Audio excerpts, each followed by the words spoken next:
Hi guys, welcome back. Yes, I'm still here bringing you some royal news from Bonnie, Scotland.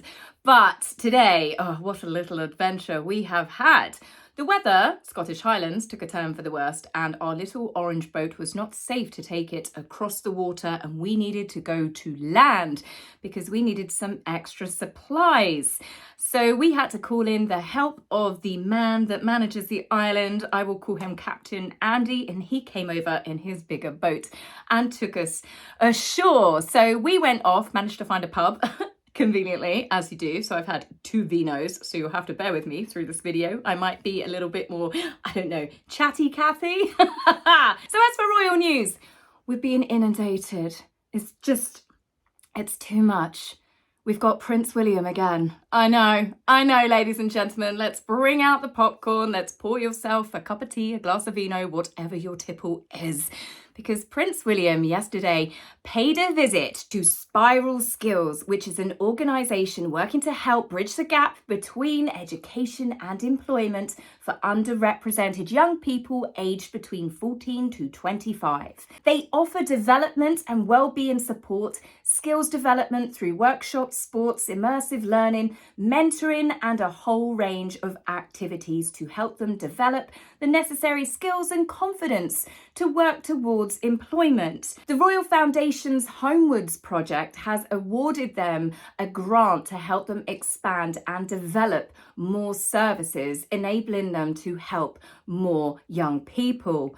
Homewards is an initiative working towards ending homelessness in the UK. The aim of Spiral Skills is to help engage young people at the risk of homelessness with the aim of breaking cycles of vulnerability before they end up in that situation. The organisation works with local schools, youth organisations and authorities to help provide early intervention with young people who all too often slip through the cracks. With the help of the Royal Foundation and Homewards, they have now moved into a multi-agency prevention hub, which brings together many services all under one roof. Prince William, whilst he was there, also took part in a workshop led by Young Creators UK, whereby he was offered to take part in an instrument lesson involving the drums. He politely declined, but he did say that if his youngest son were there, he would certainly have given it a go. Because guess what? Prince William and the Princess of Wales think it's very important for their children to learn an instrument, and Prince Louis has picked the drums. I mean, does this shock anybody? He's already the mini rock star of the family, and who knows, one day he may actually well be one. And I can only imagine Catherine and William with their fingers in their ears. This is why they're moving to Forest Lodge. It's got nothing to do with them becoming the future king and queen. It's probably so all of them can have a little bit of space away from Prince Louis's drum playing. Now, as for Prince William, after he had finished his visit, he went on a genuine, I would say, private visit, not secret. I hate it when people use that terminology, but it was private in the sense that the press did not accompany him. No photographs were taken. And this was to go to a property in Lambeth that he has bought, and it's currently being turned into 16 independent homes for young people who have experienced homelessness. The entire initiative, since being launched just a few years ago, has shown that the Prince of Wales has a genuine commitment in trying to turn the tide of homelessness in this country. The whole idea of Homewards is finding ways that you can stop people from becoming homeless in the first instant, and so many young people do fall through the cracks. It's about stemming the flow of people before they end up in that terrible situation. There is an unprecedented network of charities now working together, organisations, companies, schools, youth organisations that now all work alongside the Homewards team, helping people every day. This isn't, as I said, about a short-term fix. This isn't pointless platitudes or virtue signalling. Prince William is a man on a true mission, and I honestly believe he is well on his way to achieving the goals that he set out of Homewards, working alongside all of these amazing and caring teams of people across many communities and organizations coming together to make a real difference, to make a real change. It's honestly inspiring. The more stories that you see, the stories that you read from people that have actually been helped already by this entire initiative that was started a few years ago. I love the fact that Prince William elevates the people that have themselves experienced homelessness, but also the teams of people that make it all happen. This is something that sets real royals aside from the fake royals of Montecito, who still cannot grasp that you use the platform that you have been given to elevate others, to highlight other causes. You don't use other people to highlight yourself. It is something that was lost on Meghan, and I'm not surprised given the fact that Harry was her only mentor that she told Queen Elizabeth II that she needed. Now, speaking of the Ginger Whinger of Montecito, he is clearly on a mission himself to desperately try and get attention this week when he knows that Prince William, the Duke and Duchess of Edinburgh, all of the royals are very, very active. Harry is now actively trying to make himself be seen alongside them to get that little bit of royal sparkle back, and it's definitely not working. Harry paid a visit to Nottingham to visit the community recording studio, where he had to fight his way through the crowds of people, the many spectators that had turned up to see him. Oops. No, they really hadn't. The majority of the spectators that were there were the few selected reporters that Harry allowed, and of course, photographers. There were a limited number of members of public, but all of these big barriers were not needed. But don't worry, Harry managed to stay safe from the baying mobs, as it were, because he had a 4-car motorcade and, of course, his big US security team, not forgetting Chris Sanchez, his ex-presidential bodyguard, who is there to open the door to show the world what a celebrity Harry really is. Now, as for Harry, he was his old self, as in he was playful, he was jovial, he was joking, he was a lad. But the problem is we've spent far too long from seeing this Harry, and now we know that that is not the real Harry.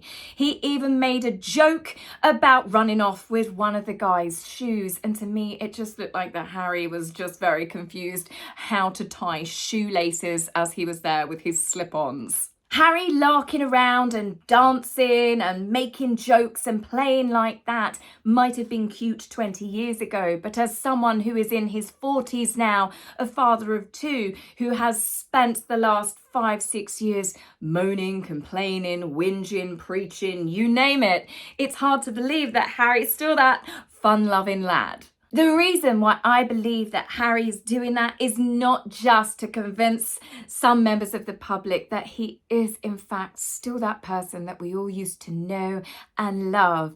I think it's because he's trying to make himself the centre of attention. And if you think I'm being too harsh, wait till you cop a load of the speech that he did. There he is at the community studio and he's given a speech. Now, this is a moment where Harry is still trying to pretend he's a working royal, but obviously he's forgotten how it works. You elevate others and not yourself. So as he's giving a speech to the audience talking about the wonderful things that the community studio actually does, he then decides to tell the crowd, hey guys, don't forget me. I did something really special. Listen for yourself. That's why I'm proud to share that I'm going to make a significant, or I did make back in December, a significant investment into this community because I believe in you. I believe what you're doing.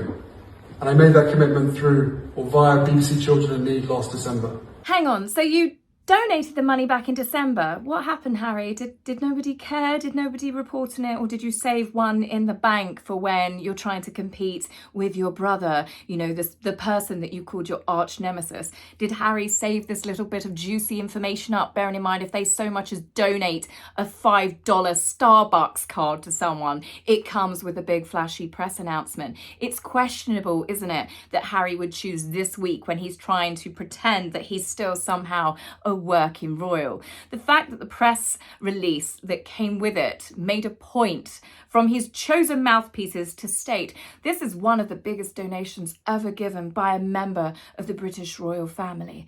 We see you, Harry. We know exactly what you're doing. It doesn't make this cute and definitely not altruistic or a lovely, kind, generous moment from the heart. This is Harry showboating. This is Harry trying to get attention on himself. And I think there's more than one reason why Harry would not choose a charity or an organisation to donate that big sizable sum to in the United States or perhaps in California. There's certainly a lot of people in California that could benefit from that sort of donation. My suspicions are it's part of some sort of tax write-off. Harry is still a UK citizen. There is obviously a lot of hoo-ha of what visa he's on, but my gut feeling is Harry needs to spend a certain amount of money of his finances in the UK every so often to still be able to have some, I would say, financial perks retained.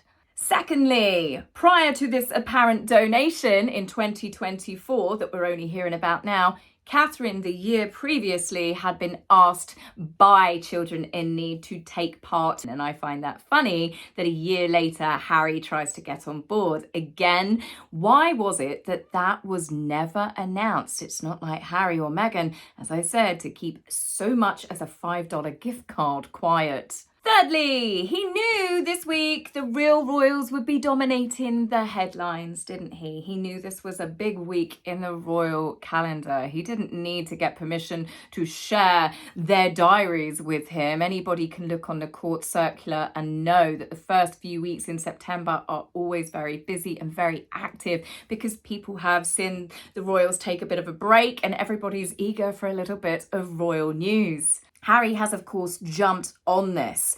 Donating to a US charity would not have given him the same attention. Harry chose this week and that speech to announce it to try and knock his brother off of the headlines. This is all about Harry trying to rehabilitate his image. It's nothing more than Harry trying to get some royal relevance back. This whole 4-day trip that he's organised with all of these different events on different days is nothing more than Harry showboating. It is Harry trying to get attention off of his brother and onto him. In his little delulu brain, he thinks he's somehow competing. And the thing is, he's not going to get his royal relevancy back, no matter how many cute pictures he poses for with children, no matter how many charitable donations he announces, no matter how many press releases that he gives of him going to visit his grandmother's grave. It all seems to be too little, too late.